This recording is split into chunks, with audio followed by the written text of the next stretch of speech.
नमस्कार दोस्तों, मैं कश्यप स्वागत करता हूं आप सभी का आहट एक अनहोनी की चैनल पर। आपने मेरी चैनल को अभी तक सब्सक्राइब नहीं किया है तो अब कर लीजिए और बेल आइकन को दबाना ना भूलें ताकि आपको मेरे वीडियोस का नोटिफिकेशंस पहले ही मिलता रहे। तो आइए बढ़ते हैं हमारी कहानी की तरफ।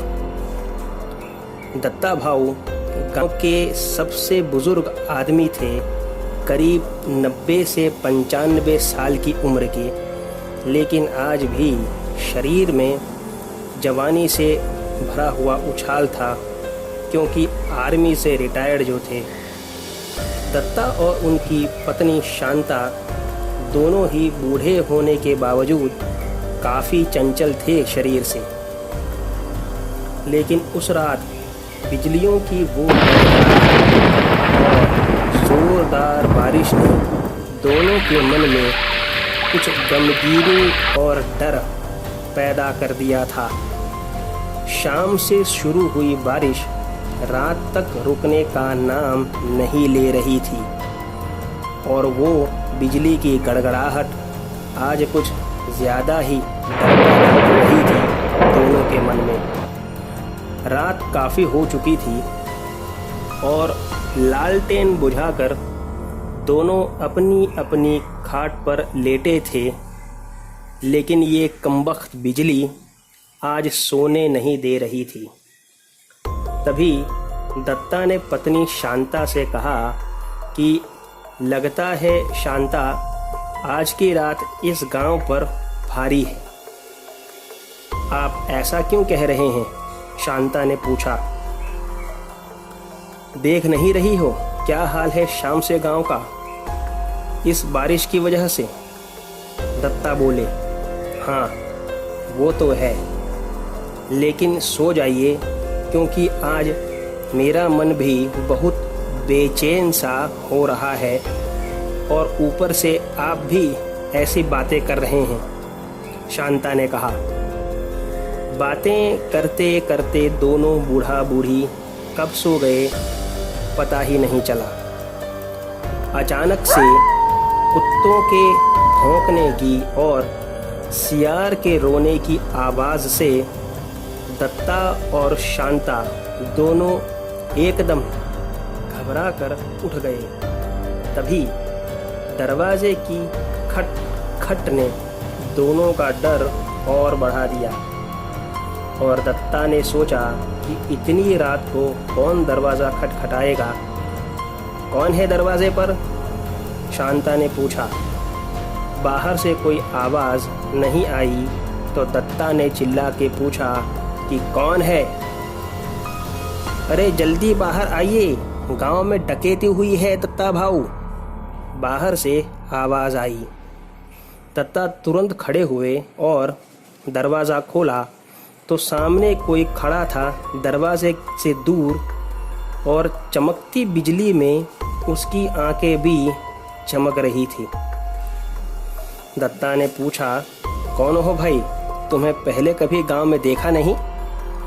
तब उसने कहा कि जल्दी चलो भाऊ, गांव में डकैती हुई है और गांव की चौपाल पर सब इकट्ठा हुए हैं, जल्दी चलो। दत्ता ने लालटेन जलाई और शांता से कहा कि घर का दरवाज़ा अंदर से बंद कर लो, डकैती हुई है गांव में, मैं गांव के चौपाल पर जाके आता हूँ। मैंने कहा था ना कि आज की रात गांव पर भारी है।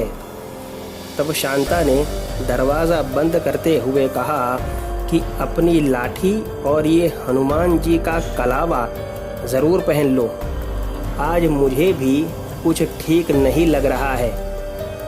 दत्ता ने लालटेन के साथ अपना डंडा और कलावा दोनों ले लिए और उस अनजान आदमी के साथ चौपाल पर जाने के लिए चल पड़े।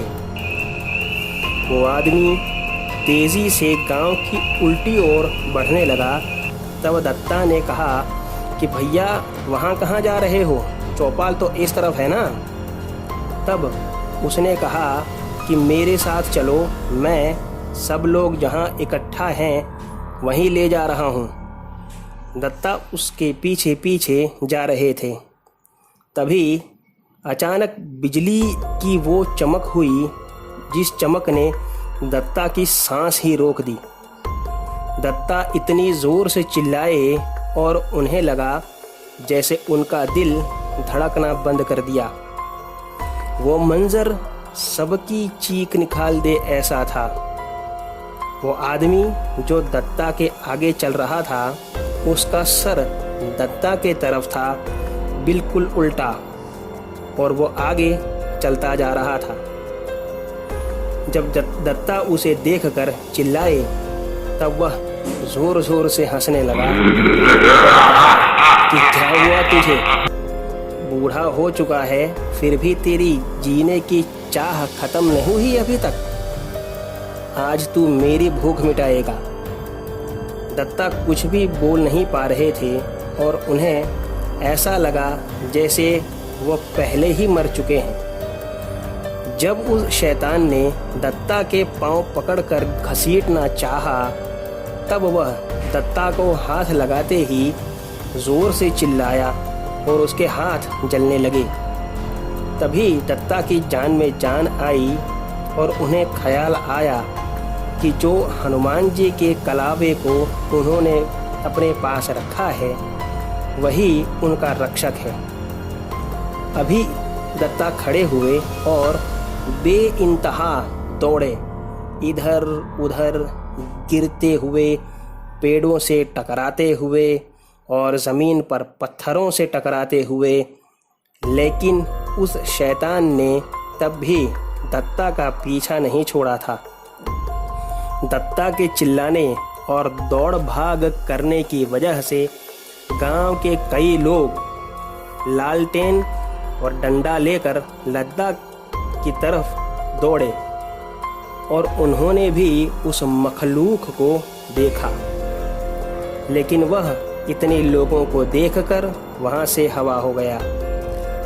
दत्ता ने सारी बात सभी को बताई। तब सबसे पहले सभी लोग दत्ता के घर की ओर भागने लगे, क्योंकि शांता ताई अकेली थी और वही हो रहा था जिसकी वजह से सब लोग दत्ता के घर दौड़े थे। वह शैतान शांता जी को लेकर के निकल रहा था। तभी सबके वहां पहुंच जाने की वजह से वह वहां से भी गायब हो गया। दत्ता और शांता जी की जिंदगी उस रात बच गई और गांव के लोगों ने यह कहा कि यह पहली बार नहीं हुआ है। पिछले कई दिनों से आस पड़ोस के गांव के लोग ऐसे ही घरों से गायब हुए हैं और फिर उनकी सड़ी लाशें ही मिली हैं। दत्ता और शांता दोनों इस हादसे के बाद इतने सहम गए थे और इतने डर गए थे कि उन्होंने उस गांव में ना रुकने का फैसला ले लिया और अपने बेटे के घर कोल्हापुर चले गए।